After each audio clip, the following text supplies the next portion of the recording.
मेरा नाम शिवानी है। मेरी उम्र अभी 14 साल है। घर के हालात अच्छे नहीं थे, इसलिए काम करने के लिए लोगों के घरों में जाना पड़ता था। फिर मैं बहुत अच्छे घर में काम करने लगी, जिसकी मालकिन का नाम अनीता था। वो बहुत अच्छी औरत थी और उनका घर बहुत ही बड़ा और खूबसूरत था। मैं वहाँ काम करती थी। इनका एक बेटा भी था, जो आते जाते मुझ पर नज़र रखता था। उसकी नज़रों से मैं परेशान हो गई थी। फिर एक दिन मेरी मालकिन ने मुझे कहा कि वो मुझे अपने घर की बना बहू बनाना चाहती हैं। मेरे लिए यह बात बड़ी हैरत की थी, क्योंकि मैं उनके घर की नौकरानी थी और मैं खुद उस घर की मालकिन बनने जा रही थी। मैंने फौरन हाँ कह दिया और उनके बेटे से शादी कर ली। शादी के बाद उसने मुझे बताया कि वो मुझसे बहुत मोहब्बत करता है, इसलिए मुझे देखा करता था और उसी ने अपनी माँ से कहा कि वो मुझसे शादी करना चाहता है। लेकिन फिर मेरी उससे शादी हो गई और मैं उस घर की बहू बन गई। और जो पहले मेरी मालकिन थी अब वो मेरी सास बन गई थी। शादी के कुछ दिन बाद ही मुझसे मेरी सास ने एक ऐसा काम करवाना शुरू किया, जिसकी मुझे उम्मीद नहीं थी। वो मुझे रात को 12 बजे अपने कमरे में बुला लेती। मेरे पति की हॉस्पिटल में नाइट ड्यूटी होती थी। जैसे ही मुकेश काम पर जाते मेरी सास फौरन मुझे अपने कमरे में बुला लेती। दरअसल वह मुझसे अंधेरी कोठरी बनवाने का काम करा रही थी। मेरी तो समझ में ही नहीं आ रहा था कि वो मुझसे ऐसा काम क्यों करा रही है और इस बारे में मुकेश को क्यों नहीं बताया गया। लेकिन मरती क्या ना करती, मैं उनका काम करती रहती। काम इतनी मेहनत का था कि मुझे जल्द ही थकान होने लगती। जब मैं पूरी तरह थक जाती तो मेरी सास मेरे लिए शरबत बनाकर लाती, पर मुझसे कहती कि इसे पी लो, तुम्हारी थकान खत्म हो जाएगी। मैं जैसे ही शरबत पीती तो मुझे फौरन ही नींद आने लगती और मैं सो जाती। जब मेरी आंख खुलती तो मेरी सास मेरे पास आती और मुझे पैसे देकर कहती कि यह रख लो, ये तुम्हारी मेहनत की कमाई है। लेकिन ये बात किसी को नहीं बताना, यहाँ तक कि मुकेश को भी नहीं। धीरे धीरे मुझे शक होने लगा कि शरबत पीने के बाद मुझे नींद क्यों आने लगती है। मुझे पता ही नहीं चल पाता कि मैं कब कहाँ कैसे सो गई। एक दिन मैंने शरबत पीने से पहले अपने मोबाइल का कैमरा ऑन कर दिया और फिर वहाँ पर जो हुआ वह देखकर मेरे कदमों तले जमीन निकल गई, क्योंकि मेरी सास ने मेरे बेहोश होने के बाद, दरअसल मैं अपने माँ बाप की इकलौती बेटी थी और बहुत ज़्यादा हसीन थी। मेरी माँ लोगों के घड़ी में खाना पकाने का काम करती थी और मुझसे भी यही काम करवाना चाहती थी। पर मेरे पापा कहते थे, कितनी प्यारी लड़की को किसी के घर काम करने के लिए भेजेंगे तो हर वक्त दिल परेशान रहेगा। लेकिन माँ का ये कहना था कि मैं भी तो बहुत खूबसूरत थी, मैं भी तो किसी की बेटी थी। तुमने गरीबी में आकर मुझसे ये काम करवाया और अपनी बेटी की बारी आई तो तुम्हारा दिल तड़प रहा है। लेकिन मेरे पापा मुझे काम करने के लिए मना कर देते। लेकिन जब मैं 16 की हुई तो मेरे पापा इस दुनिया को छोड़कर चले गए। मेरे पिताजी जब इस दुनिया से चले गए, तब मेरी माँ ने मुझे भी यही कहा कि अब तुम लोगों के घरों में काम करना शुरू कर दो। मुझे एक बहुत अच्छी औरत के घर में नौकरी मिल गई। मैं दिन रात वहीं पर रहती थी। मेरी मालकिन मेरा बहुत ख्याल रखती थी। होली दिवाली पर मुझे तोहफे भी देती थी, मेरे कपड़े भी बनवा कर देती, साथ ही वह मुझे खाना भी दिया करती थी।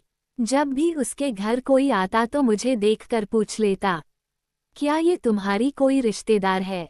क्योंकि मैं शक्ल और सूरत की बहुत अच्छी थी, इसलिए कोई अंदाजा नहीं लगा पाता था कि मैं उस घर की एक मामूली सी नौकरानी हूँ। उसका एक बेटा था मुकेश, जो शक्ल सूरत का तो अच्छा था, हैंडसम भी था और कमाता भी ठीक ठाक था। लेकिन वो मुझे अक्सर देखता रहता। हालांकि उसने कभी मेरे साथ कोई हरकत नहीं की, न ही कोई गलत बात की और न ही कभी कोई गलत इशारा किया। लेकिन उसकी निगाहें मुझ पर ही रहती थी। मैंने मुकेश के कमरे में भी जाना छोड़ दिया था।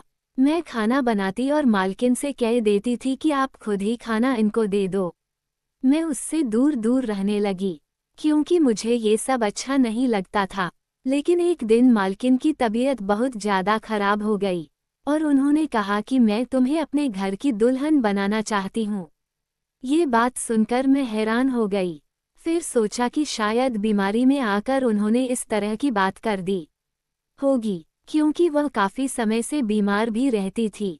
इनका घर बहुत बड़ा और पुराना था।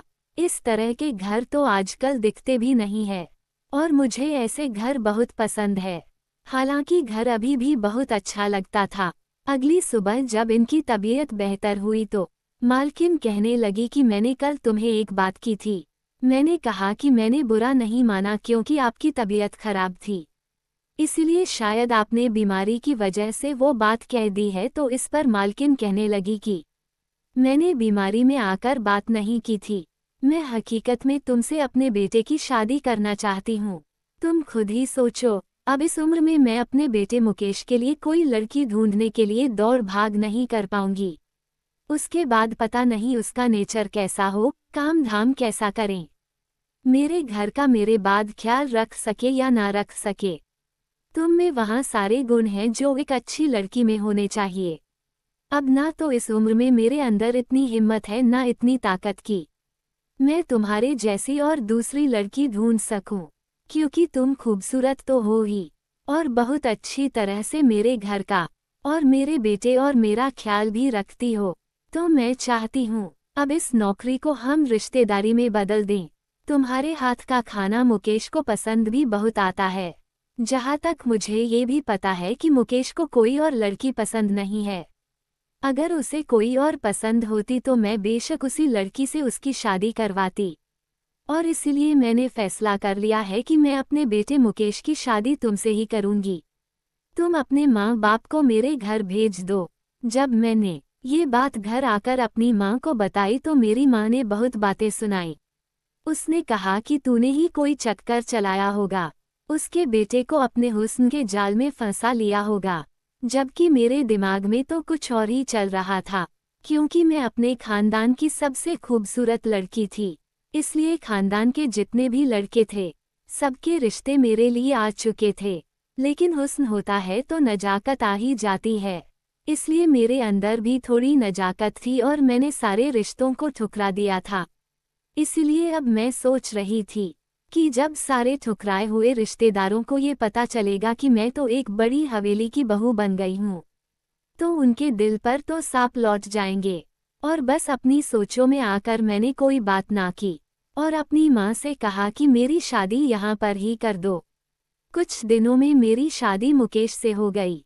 मेरे पति की नाइट ड्यूटी चल रही थी, क्योंकि वह एक बड़े हॉस्पिटल में डॉक्टर थे और अब उसकी नाइट ड्यूटी के दिन थे। मैं तो अपनी मालकिन की हमेशा बहुत ज़्यादा ही इज्जत करती थी, और जब उन्होंने मुझे इस घर की बहू का दर्जा दे दिया था, ये तो मेरे लिए किसी भगवान से कम ना थी। मैं उनके पैरों की मिट्टी उठाकर अपने माथे पर लगा लेती थी, उनकी हर बात मानती थी। मैं दिन रात उनका बहुत ख्याल रखती थी। अपने पति से ज़्यादा मैं उनके खाने पीने का ख्याल रखती थी। अपने पति को बाद में खाना देती, पहले उनसे जाकर पूछती कि आपने खाना खाया कि नहीं। वह भी मेरे साथ बहुत खुश थी और कहती थी कि मेरा फैसला बिल्कुल भी गलत नहीं है। मैं भी उनको ये एहसास नहीं करवाना चाहती थी कि वो किसी गरीब की बेटी को घर लेकर आई है तो वो मालकिन बनकर उनके ही सर पर नाचने लगी है, बल्कि मैं तो उनको ये एहसास कराना चाहती थी कि मैं एक अच्छी इंसान हूँ। इसलिए मैं उनकी दिन रात सेवा करती थी। एक दिन रात के 12 बजे का वक्त था। मेरा पति नाइट ड्यूटी पर गया हुआ था। मैं अपने कमरे में थी जब मेरी सास ने मुझे बुलाया और कहा कि तुमसे एक जरूरी बात करनी है। मैं उनके कमरे में चली गई तो उन्होंने एक दीवार से अलमारी को हटाया। मैंने देखा कि घर तो बहुत मजबूत और पुख्ता था, लेकिन यहाँ दीवार कुछ कच्ची थी और इसके नीचे कुछ खुदाई हुई थी। मेरी सास ने कहा कि तुम्हें यहाँ पर दीवार को खोदकर अंडरग्राउंड एक कोठरी बनानी होगी। दरअसल मैं इस काम के लिए किसी पर भी भरोसा नहीं कर सकती और खुद मुझसे ये काम नहीं हो सकता, इसलिए ये काम तुम्हें खुद ही करना होगा। इनकी बात सुनकर मैं थोड़ी हैरान हो गई, क्योंकि यहाँ पर गड्ढा खोदकर अंडरग्राउंड कोठरी बनाना कोई आसान काम तो था नहीं। जब उन्होंने मुझे हैरान व परेशान देखा तो कहने लगी कि देखो कोई जल्दी नहीं है, तुम ये काम आराम से कर सकती हो, चाहे रोज थोड़ा थोड़ा करो, मुझे कोई प्रॉब्लम नहीं है। मैंने अपनी सास से कोई सवाल जवाब नहीं किया, क्योंकि मुझे नहीं लगता था कि वह मेरे सवाल का जवाब देती, और मुझ में इतनी हिम्मत नहीं थी कि मैं इसके आगे उनसे बहस कर सकूं। मैंने बस हमेशा की तरह उनका हुक्म मान लिया जैसे कि हमेशा माना करती थी। फावड़ा, हथौड़ी, सारा सामान वहां पर पहले से पड़ा था। मैंने तुरंत काम शुरू कर दिया है। 12 बजे से लेकर सुबह 5 बजे तक मैं ये काम करती रही। काम बहुत मेहनत का था और मैं पसीने से भीग गई। अभी मैं काम में लगी थी कि मेरी सांस बाहर से आई। मुझे नहीं पता कि वो कहाँ से आई है, बस उनके हाथ में शरबत था। सास के हाथ में ठंडा ठंडा शरबत देखकर मेरे मुंह में पानी आ गया। मेरी सास ने कहा कि आज के लिए इतना काम काफी है, ये लो तुम शरबत पियो। मैंने वह शरबत पिया। उसके बाद मुझे होश नहीं था कि मैं कहाँ थी। जब मेरी आंख खुली तो मैं उनके कमरे में एक तरफ लेटी हुई सो रही थी। मैंने उठकर सांस से कहा, मुझे पता ही नहीं चला कब आंख लग गई। तभी वहां कहने लगी कि नहीं नहीं, कोई बात नहीं, मेहनत का काम करोगी तो नींद आएगी, और वैसे भी आज के लिए इतना काम काफी है। उनकी बात सुनकर मैं बाहर जाने लगी। तभी उन्होंने मुझे बुलाया और पूछा कि कहाँ जा रही हो। मैंने कहा कि घर का काम करने। उन्होंने कहा कि आज से तुम घर का काम नहीं करोगी क्योंकि तुम इस घर की बहू हो, कोई नौकरानी नहीं। घर के काम करने के लिए मैंने एक लड़की रखी है जो आज 10 बजे आ जाएगी। तुम अपने कमरे में जाकर आराम से सो जाओ। मेरी सास ने मेरे हाथ पर कुछ पैसे भी रखे। मैंने कहा कि जब मैं नौकरानी नहीं हूं तो आप मुझे यहाँ पैसे किस बात के लिए दे रही हैं।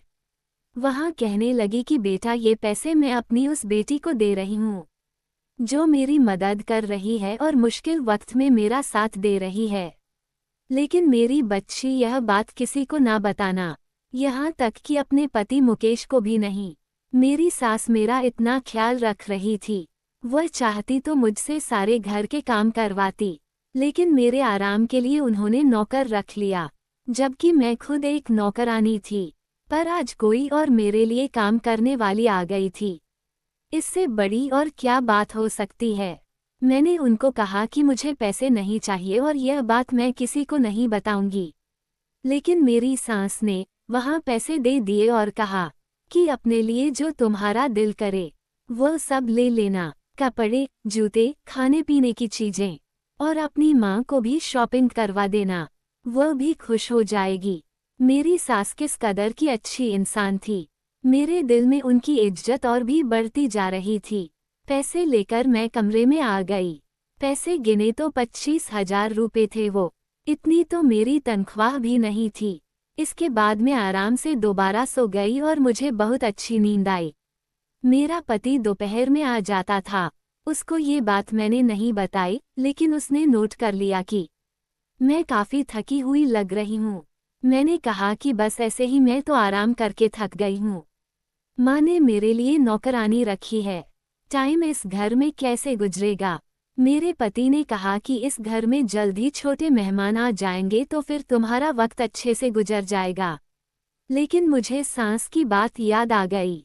उन्होंने कहा था कि मुझे कोठरी बनानी है, और ये बनाना कोई आसान काम नहीं था और 2-3 हफ्ते का काम भी नहीं था।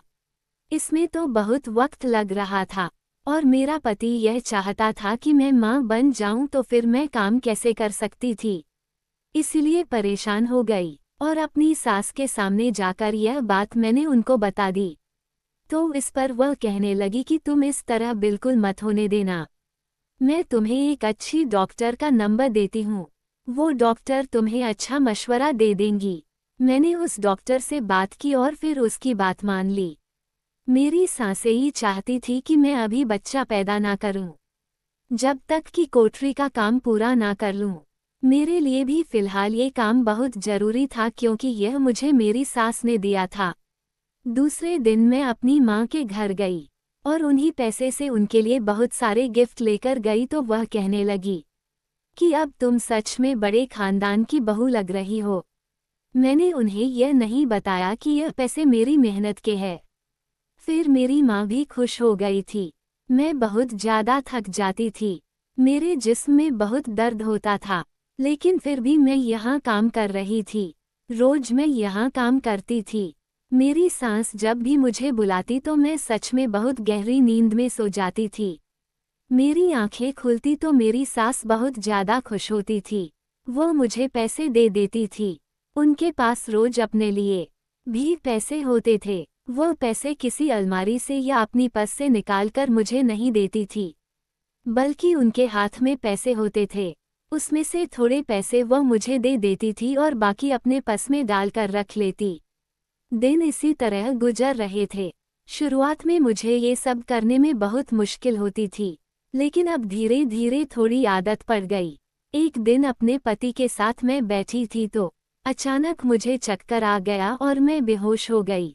थोड़ी देर बाद मैंने महसूस किया कि मेरा पति मुझे उठाने की कोशिश कर रहा था और मैं जमीन पर पड़ी थी। मैंने उठकर उसको देखा और पूछा कि क्या हुआ था, तो वह मेरी शक्ल देखने लगा और कहने लगा कि तुम मेरे साथ बैठी हुई नाश्ता कर रही थी और अचानक से तुम बेहोश हो गई। मैं तो डॉक्टर को बुलाने ही वाला था कि तुम्हें इतने में होश आ गया। मुझे ये बताओ कि कोई मसला तो नहीं है? क्या करती रहती हो तुम दिन भर, जो इतनी कमजोर होती जा रही हो? मैंने कहा कोई बात नहीं है। मेरी सास ने कहा था कि इस बारे में अपने पति को कुछ भी नहीं बताना, इसलिए मैंने अपने पति को भी नहीं बताया था, लेकिन अब इस काम से तंग आ गई थी। ठीक है कि मैं शादी से पहले उनके यहाँ पर नौकरानी थी।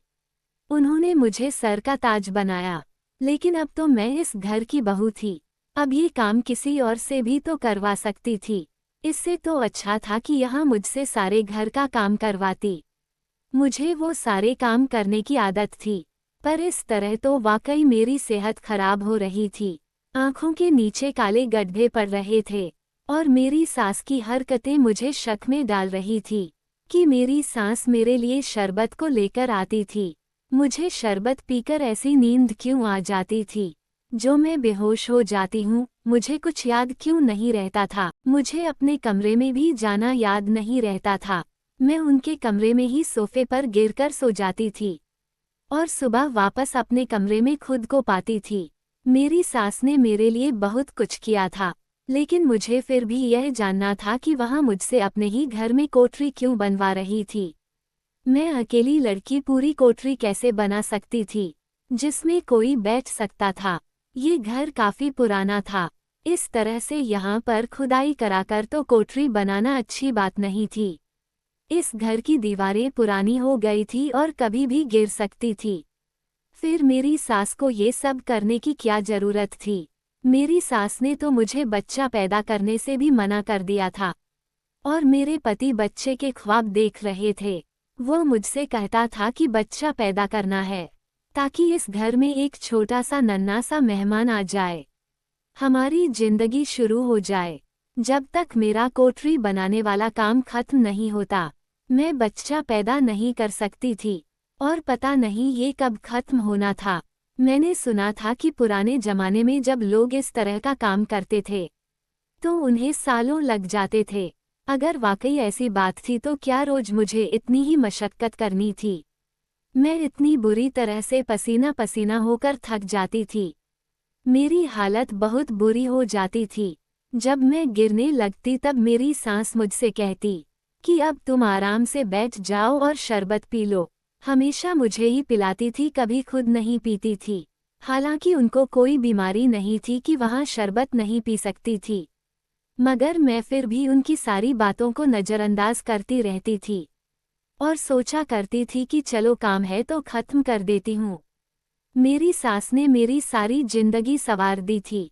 अगर बदले में मैं उनके लिए एक बड़ा सा काम कर दूँ तो कभी जिंदगी में मैं उनको ये कहने के काबिल तो हो जाऊंगी कि मैंने भी उनके लिए कुछ किया था।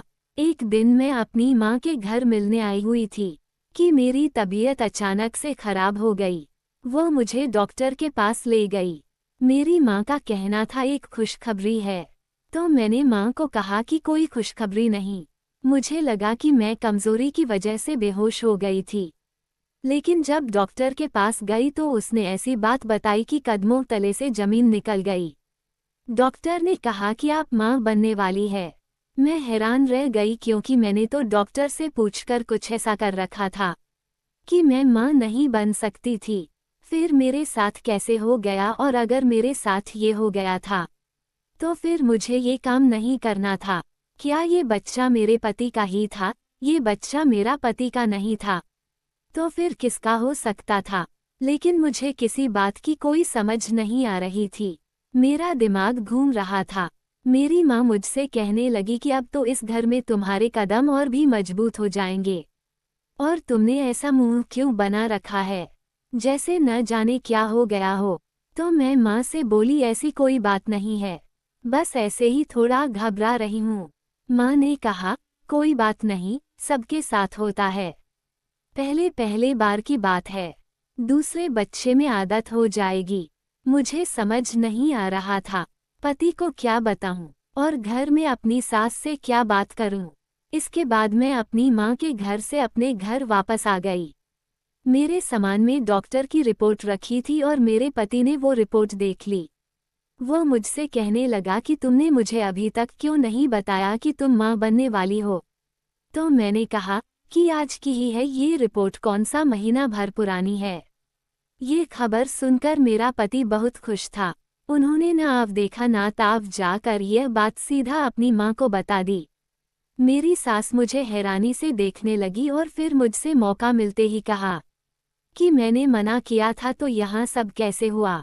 तो मैंने कहा कि मुझे डॉक्टर ने जो जो कहा था मैंने वैसा ही किया है, लेकिन पता नहीं ये सब कैसे हो गया। पर वो बहुत ज़्यादा परेशान हो गई थी और मुझे लगा कि आज की रात में वह मुझे नहीं बुलाएगी, क्योंकि उनको पता है कि मैं एक माँ बनने वाली हूँ और ये दिन बच्चे के लिए कितने ज़रूरी होते हैं। लेकिन मैं हैरान थी क्योंकि मेरी सास ने मुझे बुला लिया और मैंने उनको कहा, क्या मुझे ये काम करना चाहिए? मैं अभी मेहनत का काम करूँगी तो मेरे बच्चे को कुछ हो ना हो जाए। सास ने कहा, ऐसा कुछ नहीं होगा, आराम से करो। मैं हैरान थी कि मेरी सास को मेरी कोई परवाह नहीं थी। उसने आज भी मुझसे काम करवाया था। अब मेरे दिमाग में खतरे की घंटी बजने लगी थी। मेरी सास मुझसे यहाँ सब क्यों करवा रही थी? मुझे कुछ समझ नहीं आ रहा था। अब तक कोठरी इतनी भी नहीं बनी थी कि एक आदमी उसमें छुप सकता।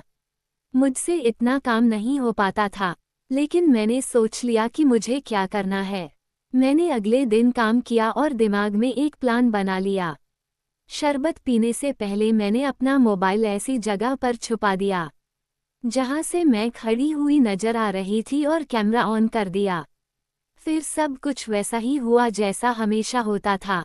दूसरे दिन जब मैं उठी तो मैंने अपना फ़ोन बातों बातों में उठा लिया, उनको पता नहीं लगने दिया और फिर मैं उनके कमरे से चली गई।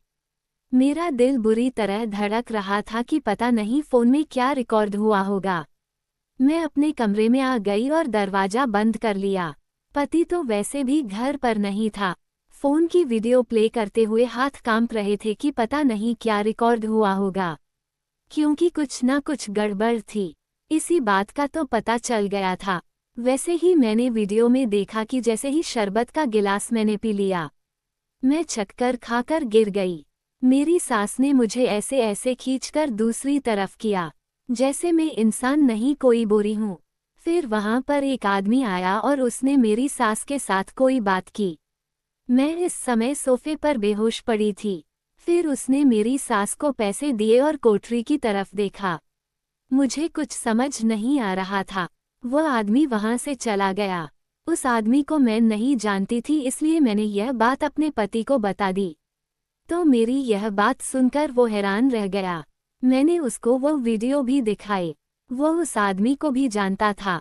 उसने कहा कि यह तो मेरा बड़ा भाई है, जिसको मेरे पिताजी ने अपनी जिंदगी से और इस घर से निकाल दिया था, क्योंकि उसने अपनी पसंद की शादी की थी और अपनी पत्नी के साथ मिलकर हमारे ही घर में चोरी भी की थी।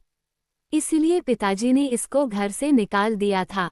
मेरे पति ने कहा कि मैं बात समझ गया हूँ। उसने अपने भाई से भी बात की और सारा मामला सामने आ गया।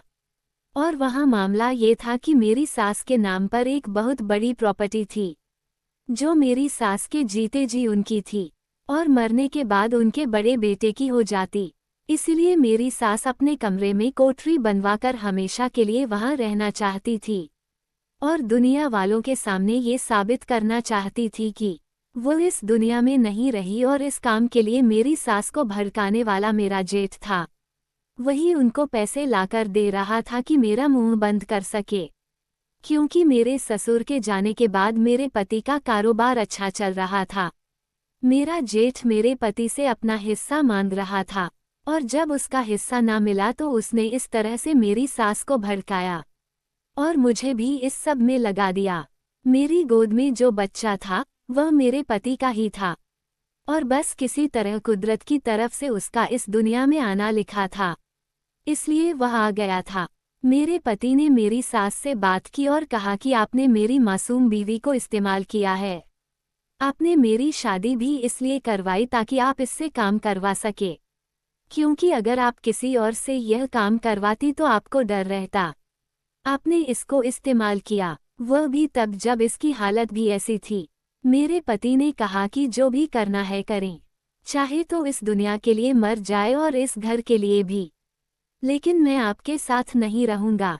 मेरे पति ने घर और कारोबार दोनों के हिस्से कर दिए और खुद अलग हो गए और मैंने अपनी सास से खुलकर बात भी नहीं की, उनसे पूछा भी नहीं कि मुझे किस बात की सजा दी, मुझे क्यों इस तरह से इस्तेमाल किया। बाद में पता चला कि मेरी सास की नाम जो प्रॉपर्टी थी वह करोड़ों की थी। शायद इसीलिए उनका दिमाग खराब हो गया था और अपने बड़े बेटे के साथ मिलकर मेरा इस्तेमाल कर रही थी। खैर, अब हम दोनों पति पत्नी अलग होकर अपनी जिंदगी में बहुत खुश हैं। दोस्तों, उम्मीद करती हूँ आपको हमारी कहानी पसंद आई होगी। दोस्तों, कहानी अच्छी लगी है तो वीडियो को लाइक और शेयर करें। चैनल पर नए हैं, चैनल को सब्सक्राइब करें।